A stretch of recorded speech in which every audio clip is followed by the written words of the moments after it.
네, 우리 유진 목자님 박수로 앞으로 모시도록 하겠습니다.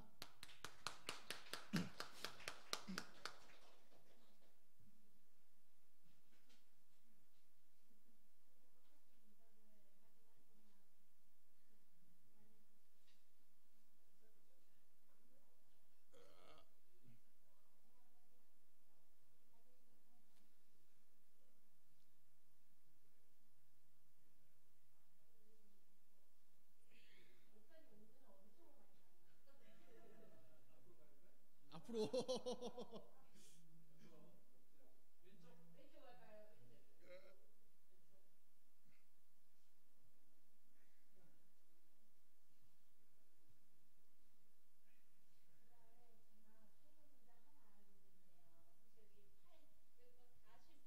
이거 와, 큰일 났다.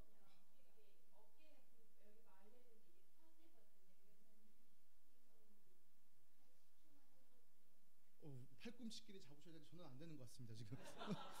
큰일 났네요. 큰일 났네요 이거. 네.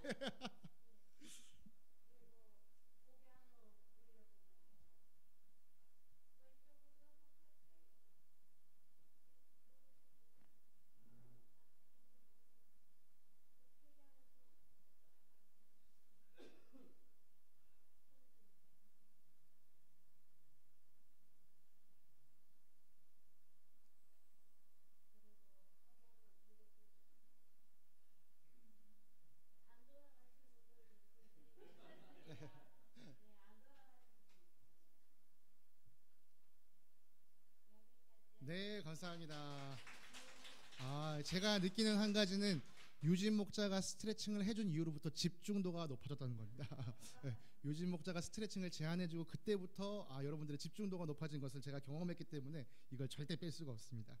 우리가 지난 시간까지 하나님의 속성에 대해서 함께 살펴봤는데요. 이 하나님의 속성에는 공유되는 것과 공유되지 않은 것, 오직 하나님께만 가지고 있는 속성과 또 하나님과 우리 사이에 공유되는 속성이 있다라고 말씀을 드렸습니다.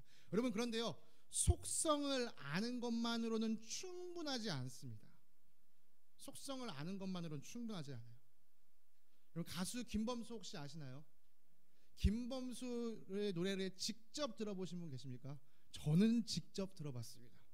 저는 저희 아버지가 군대에 계실 때 김범수와 함께 성가대를 서봤기 때문에 바로 옆에서 김범수가 노래를 부르는 것을 들어봤습니다. 얼마나 노래를 잘 부르는지.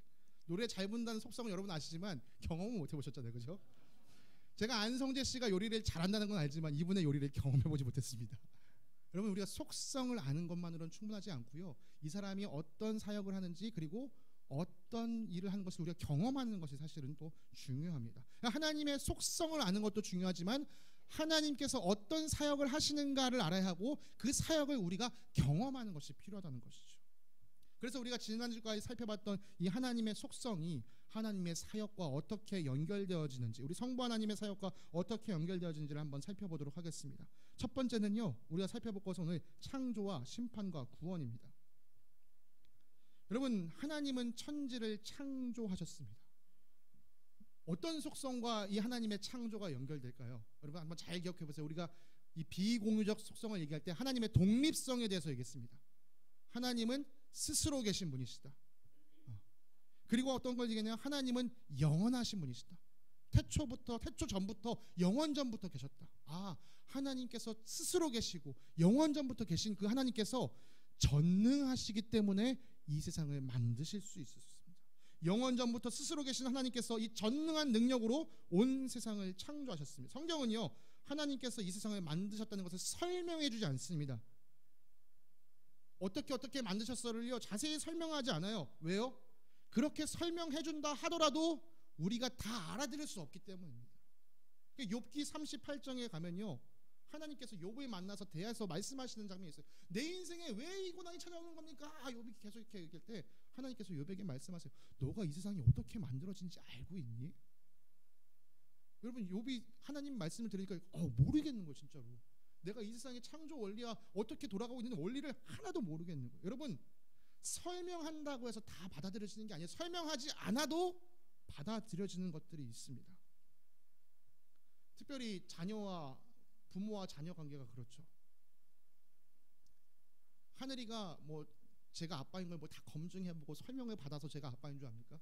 그렇지 않죠. 하늘이가 저를 통해 사랑을 공급받기 때문에 이 사람이 내 아빠인가 보다라고 믿고 살아갑니다. 준호가 뭐 유전자 검사를 다 해봐서 이분이 내 친아빠가 맞군요. 검사에서 아빠를 알고 검사에서 엄마를 알고 있습니까? 여러분, 설명되지 않아도 우리는 받아들일 수 있습니다. 하나님께서 이 세상을 창조하셨다는 것은 믿음으로 받아들이는 것입니다. 하나님의 창조를 믿는 것. 여러분, 하나님의 창조를 받아들이고 믿는 사람들 마음 가운데는요, 하나님의 창조를 찬양하는 기쁨이 터져 나옵니다. 시편 148편 1절부터 5절 말씀을 제가 읽어드리겠습니다. 할렐루야, 하늘에서 주님을 찬양하여라. 높은 곳에서 주님을 찬양하여라. 주님의 모든 천사들아 주님을 찬양하여라. 주님의 모든 군대야 주님을 찬양하여라. 해와 달아 주님을 찬양하여라. 빛나는 별들아 모두 다 주님을 찬양하여라. 하늘 위에 하늘아 주님을 찬양하여라. 하늘 위에 있는 물아 주님을 찬양하여라. 너희가 주님의 명을 따라서 창조되었으니 너희는 그 이름을 찬양하여라. 네, 독립하시는 영원하신 하나님께서 전능한 능력을 가지고 이 온 세상을 창조하셨습니다. 여러분, 우리는요, 그래서 이 땅에 살아가는 동안 이 하나님의 창조 사역을 경험하면서 살아가셔야 돼요. 그 경험, 가장 그 깊은 경험이 어디서 일어납니까? 하나님께서 우리 안에 새 영을 창조하실 때 그 기쁨을 우리가 경험하게 됩니다. 우리가 주 예수 그리스도를 영접했을 때 우리 마음에 터져나오는 그 기쁨, 여러분, 그 기쁨 붙잡고 사셔야 돼요. 매일같이 우리를 새롭게 하시는 그 주님. 그래서 여러분, 특별히 새벽기도 아침에 일어나셔서, 새벽기도를 못하셔도 괜찮습니다. 대신에 여러분 아침에 잠자리에서 일어나셨을 때요, 기도하세요. 하나님께서 나에게 새 하루를 창조하여 주셨음을 기도하시기 바랍니다. 감사하시기 바랍니다. 여러분, 그렇게 여러분의 하나님께서 창조하시는 놀라운 역사를 경험하면서 살아가셔야 합니다. 두 번째 하나님의 사역, 연결되어진 사역은 바로 심판입니다. 하나님은 온 세상을 심판하실 심판주입니다. 하나님은 어떻게 우리를 심판하실 수 있으실까요? 하나님은 모든 것을 아시기 때문에 심판하실 수 있습니다.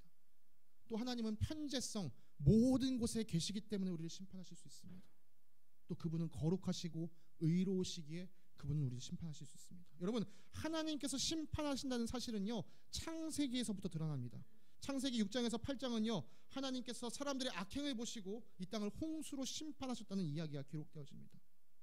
또 아브라함이 이 소돔과 고모라를 심판하러 가시는 하나님께 무엇이라고 고백합니까? 하나님, 당신은 세상을 심판하시는 분 아니십니까? 그러니 공정하게 판단해 주셔야 되지 않겠습니까? 하나님의 심판은요, 마지막 때에 완전하게 드러날 것입니다. 그것이 이제 계시록의 이야기가 있는 거죠. 그러니까 창세기부터 계시록까지 성경은 뭘 얘기합니까? 하나님께서 심판하실 것이다를 이야기합니다. 하나님께서 이 세상을 심판하신다는 것은 한편으로는 매우 다행입니다. 왜요? 아까 말씀드린 것처럼 하나님께서 모든 걸 아시잖아요. 모든 걸 아시기 때문에 실수가 없으십니다. 사람의 심판에는 지난번에 말씀드린 것처럼요, 실수가 있습니다. 왜요? 사람은 다 알지 못하기 때문에. 그래서 이 땅의 심판은 3번 삼심제도가 있는 것 아닙니까? 또 하나님께서는 모든 것을 아시는 이 하나님께서 의로우시기 때문에, 공평과 의로 판단해 주실 것이기 때문에 그분의 심판은 안전합니다. 여러분, 우리는 이 하나님의 심판이 있다는 사실을 기억하면서 살아가야 합니다. 공의로우신 하나님께서 우리를 심판하실 것이다. 여러분, 그래서 이 땅을 살아가는 동안 이 하나님의 거룩에 동참하며 살아가는 것, 하나님께서 거룩하심 같이 나도 거룩함을 꿈꾸며 살아가는 것, 여러분, 그렇게 우리가 살아갈 때 심판하시는 주님을 우리가 이 땅 가운데서 경험하면서 살아갈 수 있습니다. 그런데 정말 감사한 것은 무엇이냐? 하나님께서 심판으로 모든 것을 끝내시지 아니하시고 사실은 구원의 길을 열어주셨다는 것이죠.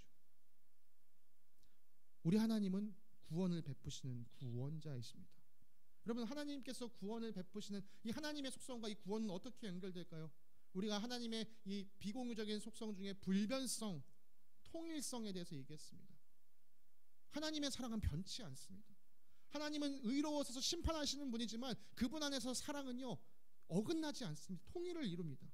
또한 우리가 함께 살펴봤던 공유적 속성에서 하나님의 선하심과 사랑이 있습니다. 이것들이 조합해서 하나님께서 하시는 사역이 무엇이냐? 바로 구원입니다. 하나님의 심판에서 자유로울 수 있는 사람, 다시 말해서 의롭다고 여겨질 수 있는 사람은 이 세상에 아무도 없습니다. 왜냐하면 모든 사람이 죄를 범하였기 때문입니다. 여기서 죄라고 하면요, 여러분 단순히 어떤 도덕적인 실패, 도덕적인 잘못을 의미하는 것이 아닙니다. 성경이 말하는 죄는 우리가 우리를 만드신 하나님을 거역하고 나 스스로 주인이 되어 살아가는 것을 이야기합니다. 죄에 대해서는 저희가 다음번에 좀 더 자세히 다루도록 하겠습니다. 성경은요, 이 죄의 대가를 무엇이라고 얘기하냐? 죽음이다, 사망이다 라고 이야기합니다. 죄의 대가가 죽음인 이유는 무엇입니까? 생명의 근원이신 하나님을 거절하고 하나님으로부터 끊어졌기 때문에 마땅히 우리에게 나타나는 결과가 죽음인 것이죠. 우리는 스스로 생명을 만들어낼 수가 없습니다. 성경이 말하는 이 죽음 역시도요, 우리 육체의 죽음을 이야기하는 것이 아닙니다. 성경은 육체의 죽음을 최종적인 죽음으로 여기지 않습니다. 육체의 죽음은 그저 잠자는 것에 불과하다라고 이야기합니다. 성경이 말하는 진짜 죽음은 둘째 사망, 곧 영원한 멸망을 의미합니다. 여러분, 우리가 이 멸망에서 건진받기 위해, 구원받기 위해 죄 사함을 받아야 합니다. 죄 사함을 받기 위해서 전적으로 하나님의 용서가 우리에게 필요합니다. 하나님께서 우리를 용서하시고 또 우리에게 생명을 공급해 주셔야지만 우리가 이 죄의 대가를 면할 수 있습니다. 감사하게도 하나님은요, 사람이 죄를 범했던 그 시점부터 우리를 용서하시고자 하는 뜻을 비춰주셨습니다. 특별히 쫓겨나는 이 아담과 하와에게 가죽옷을 지어 입히시면서 끝이 아니다, 너에게 은혜를 베푼다 라는 것을 우리에게 보여주셨습니다. 이후에 하나님은 한 사람을 택하시고 또 자신이 이루실 구원의 계획을 구체화해 가셨어요. 특별히 아브라함을 부르셔서 이렇게 말씀하셨습니다. 주님께서 아브라함에게 말씀하셨다. 너는 내가 살고 있는 땅과 내가 난 곳과 너의 아버지의 집을 떠나서 내가 보여주는 땅으로 가거라. 내가 너로 큰 민족이 되게 하고 너에게 복을 주어서 내가 크게 이름을 떨치게 하겠다. 너는 복의 근원이 될 것이다. 너를 축복하는 사람에게는 내가 복을 베풀고 너를 저주하는 사람에게는 내가 저주를 내릴 것이다. 땅에 사는 모든 민족이 너로 말미암아 복을 받을 것이다. 그리고 하나님은 계속해서 이 자신의 구원 계획을 이 사람의 역사들 가운데 세워가셨어요. 오늘 우리가 살펴봤던 역대기 말씀처럼요, 계속해서 하나님은 이 땅 가운데 개입하시며 자신의 구원 계획을 세워가셨습니다. 그리고 계속해서 선지자들을 통해서 예언하셨어요. 임마누엘, 처녀가 잉태하여 아들을 낳을 것이다. 임마누엘, 베들레헴 가운데, 작은 그 땅 베들레헴 가운데 이스라엘을 다스릴 자가 나오게 될 것이다. 결국 이 모든 예언의 말씀이 누구를 통해 성취됩니까? 우리 주 예수 그리스도를 통해 성취됩니다. 그리고 하나님의 사랑이 변함없다는 사실이 온전히 예수님을 통해 증명됩니다. 여러분, 이것이 우리가 지난 시간까지 살펴봤던 하나님의 속성과 오늘 살펴본 하나님의 사역이 어떻게 연결되어지는가. 여러분, 하나님께서 이런 분이시기 때문에 이런 일들을 하십니다. 이게 머리에서만 남아서는 안 되고요, 우리의 삶에서 구체적으로 경험되어져야 합니다. 아까 말씀드린 것처럼요, 하루를 시작하실 때 새 하루를 선물로 주신 하나님께 감사하십시오. 새 하루를 창조하신 하나님. 여러분, 하루를 살아가실 때 심판하시는 분이 계시다는 것을 기억하면서 우리의 삶의 걸음을 조심스럽게 내딛으십시오. 주님의 말씀에 인도하심을 따라가세요. 그러나 여러분이 만약 삶의 현장에서 실패했다고 두려워하지 마십시오. 왜요? 우리를 용서하시고 구원하시는 하나님의 손길이 있기 때문입니다. 여러분, 그래서 이것을 믿는 사람은요, 자신이 잘못한 자리에서 어떻게 합니까? 회개하고 다시 하나님 앞으로 돌아갑니다. 여러분, 이 삶이 우리가 사라질 때 마침내 우리가 지금까지 배웠던 하나님이요, 우리 삶에서 직접적으로 경험되어지는 거예요. 여러분, 이 하나님을 경험하며 살아가는 저와 여러분들 되시기를 간절히 원합니다. 마지막으로 우리 교회가 속한 서경지방 신앙고백 진술문을 제가 함께 읽어드리고 마치도록 하겠습니다. 계속해서 우리가 뭔가 하나를 마칠 때마다 이걸 읽고 있는데요, 우리 서경지방에 우리가 속해 있는 서경지방의 신앙고백 진술문에서는 하나님에 대해서 이렇게 고백합니다. 글씨가 작아서 제가 읽어드리겠습니다. 만물의 조성자이시며 보존자이시고 통치자이신 하나님은 오직 한 분이시며 자신 안에 모든 완벽하고 무한한 속성들을 가지고 계십니다. 하나님은 지적이시며 영적이시고 인격적인 분이시며 창조주요, 심판주요, 구원자요, 보호자이시며 우주의 통치자이십니다. 하나님은 무한히 거룩하시고 모든 면에서 완전하십니다. 하나님은 전능하시고 전지하십니다. 하나님의 완전한 지식은 그의 자유로운 피조물들의 미래의 경쟁들을 포함하여 과거와 현재와 미래의 모든 것까지 미칩니다. 모든 피조물은 하나님께 최고의 사랑과 존경과 순종을 드려야 합니다. 하나님은 각각 구분된 위격적인 속성들을 가지고 계신 성부와 성자와 성령으로 계시되지만 본질이나 존재상 구분되지는 않으십니다. 그래서 우리가 지금까지 살펴봤던 이 성부 하나님에 관한 진술물까지 함께 살펴보도록 하겠습니다. 성부 하나님, 하나님은 아버지로서 그의 우주와 그가 창조하신 것들과 인간 역사의 흐름을 자신의 은혜의 목적들에 따라 통치하십니다. 하나님은 전지전능하시고 사랑과 지혜가 충만하십니다. 하나님은 예수 그리스도를 믿음으로써 하나님의 자녀가 된 자들에게 진실로 아버지가 되십니다. 또한 하나님은 모든 인간을 향한 자신의 태도에서 아버지처럼 대하십니다. 여러분, 이 하나님을, 이 아버지 되시는 하나님을 우리 일상 삶에서 경험하고 살아가시는 겨자씨 교인들 되시기를 간절히 바랍니다. 다음 주부터는 우리가 이제 다음 시간부터는 우리 기독론, 우리 그리스도에 대해서 함께 살펴보는 시간을 갖도록 하겠습니다. 기도하고 이 시간 마치도록 하겠습니다. 사랑과 은혜가 풍성하신 하나님 아버지 감사합니다. 하나님에 대한 지식을 또 성경을 통해 배워가게 하시니 참 감사합니다. 주님, 그러나 이 지식을 머리로 아는 것에서 그치지 않게 하시고 우리 삶을 통하여 경험하며 주님을 더욱더 깊이 알아가게 하여 주시옵소서. 살아계신 하나님께서 우리와 함께 하시며 우리의 삶을 돌보아 주신다는 사실을 아버지 이 삶을 살아가는 동안 믿음으로 경험하는 저희들 되게 하여 주시고 경험되어진 그 아름다운 하나님을 이 땅 가운데 전하며 살아가는 주님의 자녀들 되게 하여 주시옵소서. 우리와 함께 하시는 주님께 감사드리며 거룩하신 우리 주 예수 그리스도의 이름으로 기도드립니다. 아멘. 네, 모든 시간에 마쳤습니다. 감사합니다.